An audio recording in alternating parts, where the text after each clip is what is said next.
మనం చట్టబద్ధమైన పాలిటీలో చట్టబద్ధమైన సంస్థల గురించి చెప్పుకుంటున్నాం. ఈరోజు మరొక చట్టబద్ధమైన సంస్థ గురించి మాట్లాడుతున్నాం. ఆ చట్టబద్ధమైన సంస్థే జాతీయ మానవ హక్కుల commission, national human rights commission అని చెప్పేసి మాట్లాడతాం. జాతీయ మానవ హక్కుల కమిషన్గా మనం తెలియచేయడం జరుగుతుంది. దాని యొక్క అంశాన్ని మనం ఈరోజు తెలియచేయడానికి ముందుగా ఉన్నాం. అంటే జాతీయ మానవ హక్కుల కమిషన్ అనేది ఒక చట్టబద్ధమైన సంస్థ. ఆల్రెడీ మన హెచ్ఆర్ ఇన్స్టిట్యూట్ మొబైల్ యాప్లో ఉంటాయి. ఈ చట్టబద్ధమైన సంస్థలు ఏంటి, రాజ్యాంగబద్ధమైన సంస్థలు ఏంటి అనేది మన హెచ్ఆర్ ఇన్స్టిట్యూట్ మొబైల్ యాప్లో ఉంటాయి. ఈరోజు ఒక చట్టబద్ధమైన సంస్థ జాతీయ మానవ హక్కుల కమిషన్ గురించి మాట్లాడుకుంటున్నాం. ఈ జాతీయ మానవ హక్కుల కమిషన్ అనే దాని గురించి, అసలు మానవ హక్కుల గురించి ప్రపంచంలో మొట్టమొదటిసారిగా ఎప్పుడు ప్రస్తావించాలో అనే దాని గురించి మనం డిస్కస్ చేస్తాం ఫ్రెండ్స్. 1948 డిసెంబర్ 10వ తేదీన యుఎన్ఓ అంటే ఐక్యరాజ్య సమితి విశ్వ మానవ హక్కుల ప్రకటన, మోస్ట్ ఇంపార్టెంట్, విశ్వ మానవ హక్కుల ప్రకటన ఎప్పుడు జరిగింది ఐక్యరాజ్య సమితి ఆధ్వర్యంలో అంటే 1948 డిసెంబర్ 10వ తేదీన విశ్వ మానవ హక్కుల ప్రకటన అనేది ఐక్యరాజ్య సమితి ప్రకటించడం జరిగింది. అందుకే ప్రపంచ మానవ హక్కుల దినోత్సవాన్ని ప్రతి సంవత్సరం డిసెంబర్ 10వ తేదీన జరుపుకుంటాం ఫ్రెండ్స్. ప్రతి సంవత్సరం డిసెంబర్ 10న ప్రపంచ మానవ హక్కుల దినోత్సవాన్ని జరుపుకోవడం జరుగుతుంది. ఆ విశ్వ మానవ హక్కుల ప్రకటన బేస్ చేసుకుని అన్ని దేశాలలో జాతీయ మానవ హక్కుల కమిషన్ అనేది ఏర్పాటు చేసుకోవడం జరిగింది. అంటే మానవ హక్కుల్ని సంరక్షించుకోవడానికి ఒక కమిషన్ రావడం జరిగింది. ఏ దాన్ని బేస్ చేసుకొని అంటే ఈ యొక్క అంశాన్ని 1948 డిసెంబర్ 10న ఐక్యరాజ్య సమితి విశ్వ మానవ హక్కుల ప్రకటన ప్రతి సంవత్సరం డిసెంబర్ 10ని ప్రపంచ మానవ హక్కుల దినోత్సవంగా జరుపుకోవడం జరుగుతుంటుంది. అయితే మానవ హక్కులు అంటే ఏంటి, మానవ హక్కులు అనగానేమి అంటే మానవ హక్కులు అనగా వాక్ స్వతంత్రం. ఒక వ్యక్తి వాక్ స్వతంత్రం అంటే అర్థమైంది అంటే ఒక వ్యక్తి మాట్లాడే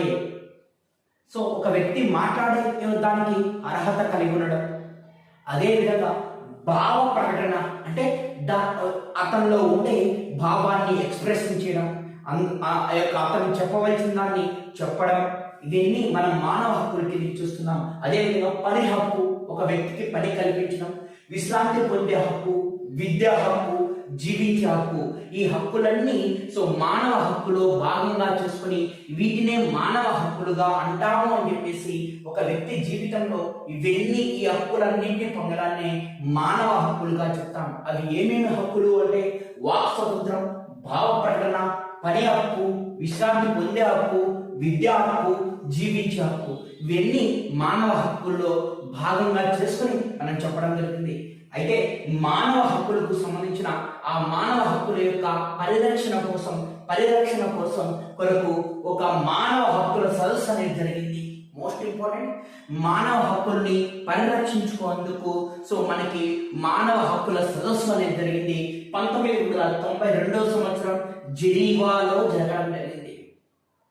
జెనీవాలో, స్విట్జర్లాండ్ లోని జెనీవా అనే ప్రాంతంలో ఈ యొక్క మానవ హక్కుల పైన అంటే మానవ హక్కుల్ని పరిరక్షించుకునేందుకు, మానవ హక్కుల్ని కాపాడేందుకు 1992వ సంవత్సరంలో స్విట్జర్లాండ్ లోని జెనీవాలో ఈ మానవ హక్కుల సదస్సు అనేది జరిగింది.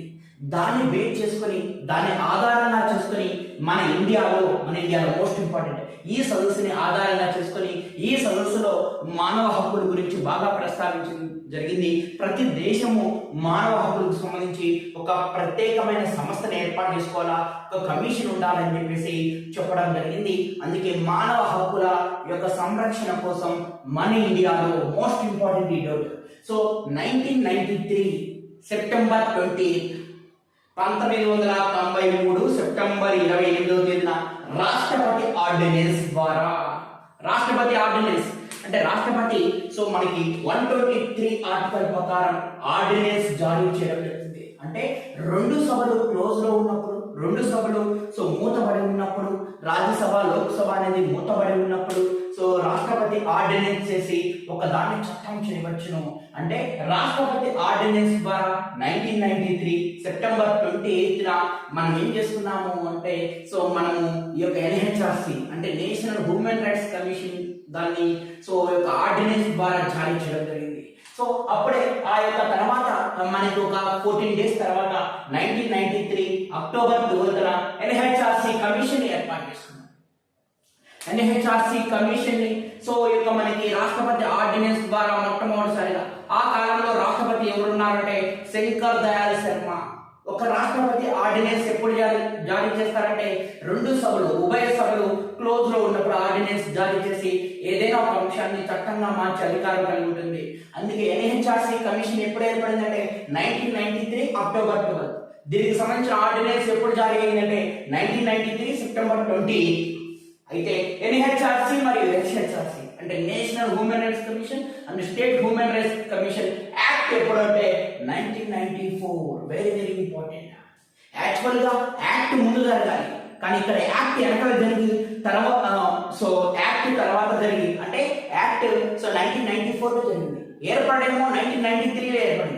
కారణం ఏంటంటే ఇది రాష్ట్రపతి ఆర్డినెన్స్ ద్వారా వచ్చింది కాబట్టి సో రెండు సభలు క్లోజ్ ఉన్నాయి. మళ్ళీ తర్వాత రెండు సభలు వచ్చి రాష్ట్రపతి ఆర్డినెన్స్ జారీ చేసిన దాన్ని ఓకే చేసి వచ్చేసరికి యాక్ట్ ఎప్పుడు మారింది అంటే NHRC act national human rights commission యొక్క యాక్ట్ లేదా స్టేట్ హ్యూమన్ రైట్స్ కమిషన్ యొక్క యాక్ట్ 1994. ఓకే ఫ్రెండ్స్, ఒక్కసారి మనం చూస్తాం జాగ్రత్తగా చూస్తే ఎన్హెచ్ఆర్సి యొక్క చైర్మన్లు సభ్యులు ఎన్హెచ్ఆర్సిలో సో ఎంతమంది ఉంటారు దాని యొక్క నిర్మాణం చూస్తున్నాం. నేషనల్ హ్యూమన్ రైట్స్ కమిషన్ యొక్క నిర్మాణం అనేది చూస్తున్నాం. ఆ నిర్మాణంలో ఒక చైర్మన్ 4 సభ్యులు టోటల్ గా 5 మంది ఉంటారు. Most important exam point of view. ఎన్హెచ్ఆర్సిలో నేషనల్ హ్యూమన్ రైట్స్ కమిషన్ లో మొత్తం ఎంతమంది అంటే 5 మంది. సభ్యులు ఎంతమంది అంటే 4. మొత్తము ఎన్హెచ్ఆర్సిలో మొత్తము సభ్యుల సంఖ్య 5 అని ఆన్సర్ చేయాలి. అట్లా కాకుండా ఎన్హెచ్ఆర్సిలో సభ్యుల సంఖ్య 4 అని ఆన్సర్ చేయాలి. అయితే గుర్తుపెట్టుకోవాలి, ఈ ఎన్హెచ్ఆర్సి యొక్క మనకి నిర్మాణంలో పూర్తికాలిక సభ్యులు అంటే వీళ్ళు 5 మంది ప్లస్ పదవీరీత్యా సభ్యులు. ఎన్హెచ్ఆర్సిలో 2 రకాల సభ్యులు ఉంటారు. ఒకరు సో యొక్క పర్మనెంట్, ఇంకొకరు ఏంటంటే ఈ యొక్క పదవీరీత్యా సభ్యులు. మోస్ట్ ఇంపార్టెంట్ ఎగ్జామ్ పాయింట్ లో పదవీరీత్యా సభ్యులు ఎవరు, ఎన్హెచ్ఆర్సిలో పదవీరీత్యా సభ్యులు ఎవరు క్వశ్చన్ అడుగుతూ ఉంటాడు. అదే విధంగా పూర్తికాలిక అంటే పర్మనెంట్ సభ్యులు ఎవరు అంటే జాగ్రత్తగా మనం మాట్లాడుకోవడం జరుగుతుంది. సో 1+4 అన్న 5 మెంబర్స్ ఉంటారని చెప్పిన ఎన్హెచ్ఆర్సిలో 5 మెంబర్స్ ఒక చైర్మన్ అని చెప్తున్నా. ఆ చైర్మన్ ఎవరు ఉంటారో అంటే సుప్రీంకోర్టు మాజీ ప్రధాన న్యాయమూర్తి. సుప్రీంకోర్టు మాజీ ప్రధాన న్యాయమూర్తి అయిన ఎన్హెచ్ఆర్సికి చైర్మన్ గా ఉంటాడు. అయితే తదుపరి కాలంలో 1994లో వచ్చింది కదా ఎన్హెచ్ఆర్సి యాక్ట్. మరి హెచ్ఎస్ఆర్సి యొక్క act national human rights commission యొక్క యాక్ట్ 1994లో వచ్చింది కదా.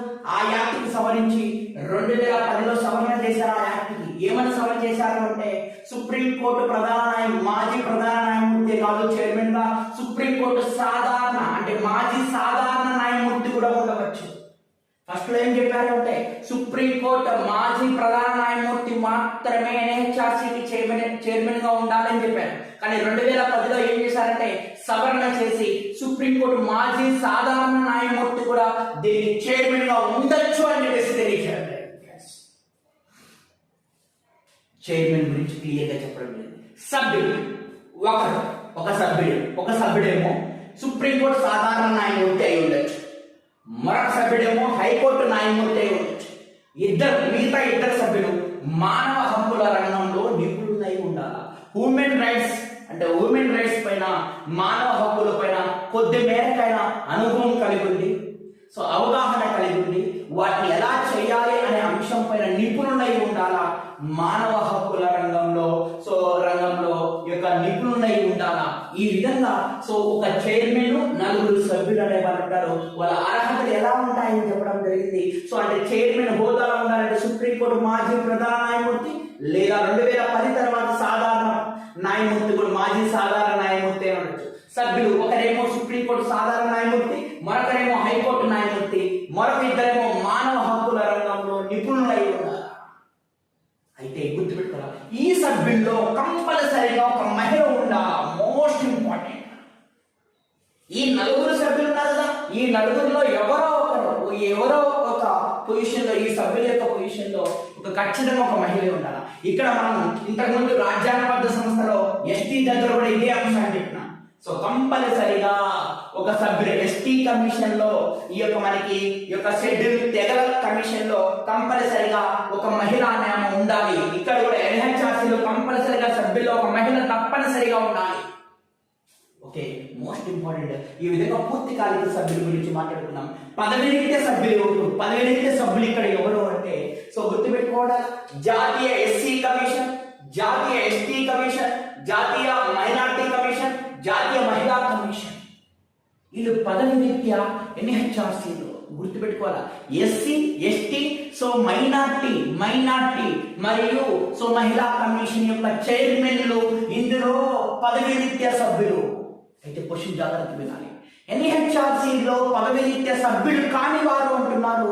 సో గుర్తుపెట్టుకోవాలి, బ్యాక్వర్డ్ క్యాస్ట్ కమిషన్, జాతీయ బీసీ కమిషన్ చైర్మన్ అనేవారు సో ఎన్హెచ్ఆర్సీలో పదవిరీత్యా సభ్యుడై ఉండరు. Most important repeated question exam point of వ్యూలో. ఎన్హెచ్ఆర్సీలో పదవిరీత్యా సభ్యుడు కాని వారు ఎవరు అని క్వశ్చన్ అడిగినప్పుడు జాతీయ బీసీ కమిషన్, జాతీయ వెనకబడిన తరగతుల కమిషన్. గుర్తుపెట్టుకోవడం, వెనకబడిన తరగతుల సో కమిషన్ అని చెప్పేసి మాట్లాడుతున్నాం. ఆ కమిషన్ యొక్క చైర్మన్ అనేవారు ఎన్హెచ్ఆర్సీలో పదవిరీత్యా సభ్యుడు కాదు. Exam point of most important ఈ అంశం. జాతీయ ఎస్సీ, ఎస్టీ, సో మైనార్టీ, మహిళా కమిషన్ వారు మాత్రమే యొక్క చైర్మన్లు మాత్రమే పదవిరీత్యా ఎన్హెచ్ఆర్సీలో సో మనకి ఏ విధంగా ఉంటారంటే సభ్యులుగా ఉంటారు. జాతీయ మోస్ట్ ఇంపార్టెంట్ జాతీయ బీసీ కమిషన్ చైర్మన్ ఎన్హెచ్ఆర్సీలో పదవిరీత్యా సభ్యుడు కాదు అని చెప్పేసి తెలియజేయడం జరిగింది. అయితే ఇంతకుముందు ఏం చెప్పాను కదండి, ఈ పూర్తికాలిక సభ్యుల్ని ఈ యొక్క 1+4 మెంబర్స్ ని ఎవరు సో ఎలా అంటే ప్రకటిస్తారు అంటే గుర్తుపెట్టుకోరా, ఒక హై పవర్ కమిటీ ఉంటుంది. ఈ హై పవర్ కమిటీలో 6 మంది ఉంటారు. వీళ్ళని సెలెక్ట్ చేయడానికి, వీళ్ళను ఎంపిక చేయడానికి ఇలా సర్చ్ కమిటీ అని ఉంటుంది. హై పవర్ కమిటీ లేదా సర్చ్ కమిటీ అన్నమాట. వీళ్ళని సెలెక్ట్ చేయడానికి అంటే పూర్తికాలిక సభ్యుల్ని సెలెక్ట్ చేయడానికి ఒక సర్చ్ కమిటీ ఉంటుంది. ఆ సర్చ్ కమిటీ లేదా హైపర్ కమిటీలో 6 మంది ఉంటారు. అయితే ఈ యొక్క సర్చ్ కమిటీ లేదా హైపర్ కమిటీకి చైర్మన్ ప్రధానమంత్రి ఒక ఆయన అయిపోయింది. లోక్సభ, రాజ్యసభ ప్రతిపక్ష నాయకులు గుర్తుపెట్టుకోవాలి. లోక్సభ గుర్తుపెట్టుకోవాలి, అధికార పక్ష నాయకులు కాదండి. లోక్సభలో ఉండే ప్రతిపక్ష నాయకుడు, రాజ్యసభలో ఉండే ప్రతిపక్ష నాయకుడు. లోక్సభలో ఉండే ప్రతిపక్ష నాయకుడు, రాజ్యసభలో ఉండే ప్రతిపక్ష నాయకుడు. ముగ్గురు ఆడికి నలుగురు. కేంద్ర హోంమంత్రి గుర్తుపెట్టుకోవాలా. ప్రస్తుతం కేంద్ర హోంమంత్రి అమిత్ షా ఉన్నారు, కేంద్ర హోంమంత్రి. సో నలుగురు అయిపోయారు. ఈ యొక్క సర్చ్ కమిటీ లేదా హై పవర్ కమిటీలో నలుగురు కమిటీ చేసిన Lok Sabha speaker, Rajya Sabha deputy chairman. గుర్తుపెట్టుకోవాలి, ఇక్కడ చైర్మన్ కాదు, Rajya Sabha deputy chairman. Most important exam point of వ్యూలో. అంటే ఎన్హెచ్ఆర్సీలో పూర్తికాలిక సభ్యుల్ని సో మనకి ఎంపిక చేసేటప్పుడు ఒక హైపర్ కమిటీ లేదా సర్చ్ కమిటీ ఉంటుంది. అందులో 6 మంది ఉంటారు. ఆ హైపర్ కమిటీ లేదా సర్చ్ కమిటీకి హెడ్ గా ప్రధానమంత్రి ఉంటారు. ఆ తర్వాత లోక్సభ, రాజ్యసభ ప్రతిపక్ష నాయకులు ఉంటారు. ఆ తర్వాత కేంద్ర హోంమంత్రి ఉంటారు. ఆ తర్వాత లోక్సభ స్పీకర్ ఉంటారు. ఆ తర్వాత రాజ్యసభ చైర్మన్ ఉన్నాడు, రాజ్యసభ డిప్యూటీ చైర్మన్ ఉన్నాడు. మోస్ట్ ఇంపార్టెంట్ ఇక్కడ. ఈ విధంగా వీళ్ళు ఎంపిక చేసిన తర్వాత అప్పుడు ఈ యొక్క హైపర్ కమిటీ లేదా సర్చ్ కమిటీని సంప్రదించి రాష్ట్రపతి వీళ్ళని నియమిస్తాడు. ఎవరండి? సో ఎంపిక చేసేది మనకు హైపర్ కమిటీ అయితే సో ఈ హైపర్ కమిటీని సంప్రదించి రాష్ట్రపతి నియామకం చేస్తారు. రేపు క్వశ్చన్ ఎగ్జామ్ పాయింట్ లో గుర్తుపెట్టుకోవాలి, చాలా చాలా important. So exam point of లో ఎన్హెచ్ఆర్సీలో పూర్తికాలిక సభ్యులు ఎంపిక చేసేదంటే హైపర్ కమిటీ. సో నియమించేది ఎవరంటే రాష్ట్రపతి. గుర్తుపెట్టుకోవాలి, ఎవరిని సంప్రదించి హైపర్ కమిటీని సంప్రదించి రాష్ట్రపతి నియామకం చేస్తారు. అదే విధంగా అదే రాష్ట్రపతి తొలగిస్తారు. ఎలా తొలగిస్తారంటే యూపీఎస్సీ సభ్యుల్ని తొలగించే విధానంలో. ఆల్రెడీ యూపీఎస్సీ దగ్గర నేను చెప్పడం జరిగింది. యూపీఎస్సీ సభ్యుల్ని ఏ విధంగా అయితే తొలగిస్తారో ఎన్హెచ్ఆర్సీ యొక్క చైర్మన్ కావచ్చు, సభ్యులు కావచ్చు, అదే విధానంలో రాష్ట్రపతి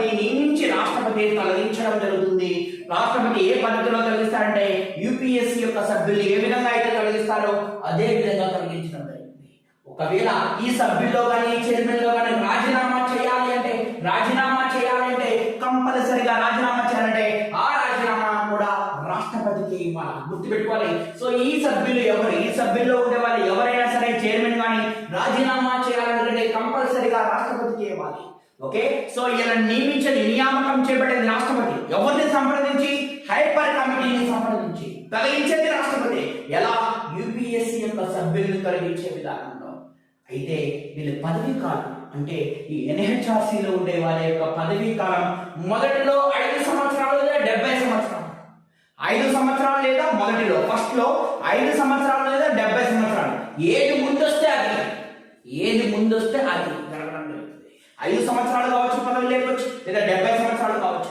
ఏది ముందొస్తే అదే కావడం జరుగుతుంది. ప్రస్తుతం 2019లో ఈ ఎన్హెచ్ఆర్సీ లేదా హెచ్ఆర్సీ యొక్క యాక్ట్ కి సవరణ జరిపారు. ఏంటంటే 3 years లేదా 70 years. ఏది ముందొస్తుంది. Most important exam point of view. Repeated question కంపల్సరీగా పడుతుంది. ఎన్హెచ్ఆర్సీ యొక్క పదవీ కాలం, సభ్యుల యొక్క పదవీ కాలం, చైర్మన్ యొక్క పదవీ కాలం 3 or 70. ఇంతకుముందు ఎలా ఉంది? 5 or 70 ఉంది. 2019 లో సవరణ చేయడం జరిగింది.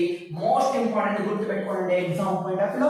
సో జాగ్రత్తగా ఇప్పుడు ఈ యొక్క మనకి ఇలా ఎన్హెచ్ఆర్సీ తన నివేదికని కేంద్ర ప్రభుత్వానికి సమర్పిస్తుంది. మోస్ట్ ఇంపార్టెంట్ అండి. సో కేంద్ర ప్రభుత్వానికి తన నివేదికని ఎన్హెచ్ఆర్సీ ఇవ్వడం జరుగుతుంది. అధికారాలు ఎలా ఉంటాయంటే సివిల్ కోర్టు అధికారాలు ఉంటాయి. Most important point. ఎన్హెచ్ఆర్సీ యొక్క అధికారాలు ఎలా ఉంటాయి? సివిల్ కోర్టుకి ఏ విధమైన అధికారాలు ఉంటాయో అదే విధంగా ఉండడం జరుగుతుంది. తన నివేదికని ఎన్హెచ్ఆర్సీ రాష్ట్రపతికి ఇస్తుందా, కేంద్ర ప్రభుత్వానికి ఇస్తుందంటే కేంద్ర ప్రభుత్వానికి ఇవ్వడం జరుగుతుంది అని చెప్పేసి తెలియచేయడం జరుగుతుంది. అయితే ఈ యొక్క కమిషన్ పరిధిలోకి రాని అంశాలు ఏమున్నాయి? అంటే ఈ కమిషన్ పరిధిలోకి రాని అంశాలు ఏంటి అంటే ఒక సంవత్సరం కాలం క్రితం జరిగిన సంఘటనలు. ఏదో ఒక సంఘటన ఒక సంవత్సరం ఏంటది జరిగిపోయి ఇప్పుడు ఆ సంఘటన గురించి వచ్చి ఇది వాదించు, ఇది మానవ హక్కుల కిందికి వస్తుంది అంటే కుదరదన్నమాట. ఒక సంవత్సరం దాటిన వాటి కేసెస్ ని ఏమీ చేయదు ఈ యొక్క ఎన్హెచ్ఆర్సీ. ఒక సంవత్సరం దాటక ముందే ఉండాలా ఏమైనా చేయాలి అంటే నెక్స్ట్ ఆ యొక్క అంశాలు అంటే ఒక సంవత్సరం దాటిన అంశాలు ఈ యొక్క ఎన్హెచ్ఆర్సీ కిందికి రావు. న్యాయ పరిధిలో ఉన్న అంశాలు అంటే న్యాయస్థానానికి చెందిన అంశాలని ఇది డిస్కషన్ చేయదు. అంటే న్యాయ పరిధి సుప్రీంకోర్టు కావచ్చు, హైకోర్టు కావచ్చు, దాని పరిధిలోకి వచ్చే అంశాన్ని డిస్కస్ చేయదు. స్పష్టత లేని ఆధారాలు లేని అంశాలను అసలు పట్టించుకోదు.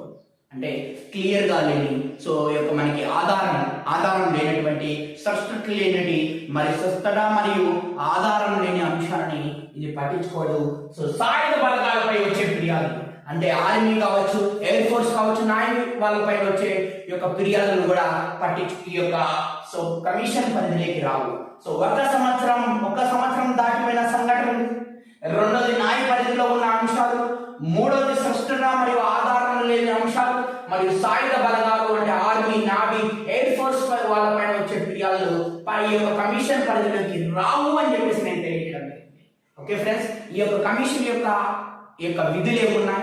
ఈ కమిషన్ కి చైర్మన్లు ఎంతమంది పనిచేశారు? 8 members పనిచేస్తారు. వాళ్ళకి ఒక సింపుల్ కోడ్ తో మళ్ళీ మీకు సెకండ్ పార్ట్ లో నేను డిస్కస్ చేస్తా. అదే విధంగా స్టేట్ హ్యూమన్ రైట్స్ కమిషన్ గురించి కూడా నేను డిస్కస్ చేస్తా. ఇంకా క్రమం తప్పకుండా మీకు వీడియోస్ వస్తాయి. సబ్స్క్రైబ్ చేసుకోండి హెచ్ఆర్ ఇన్స్టిట్యూట్ ఈ యొక్క మనకి యూట్యూబ్ ఛానల్ ని. అద్భుతంగా ఉంటాయి. మైండ్ మ్యాప్ క్లాసెస్ గుర్తుపెట్టుకోవాలి. మైండ్ మ్యాప్ క్లాసెస్ ఎంత ఉపయోగం ఉంటాయంటే జీవితంలో మర్చిపోని విధంగా మైండ్ మ్యాప్ క్లాసెస్ చాలా ఉపయోగపడతాయి. మీకే తెలుస్తుంది అన్నమాట. Thank you friends.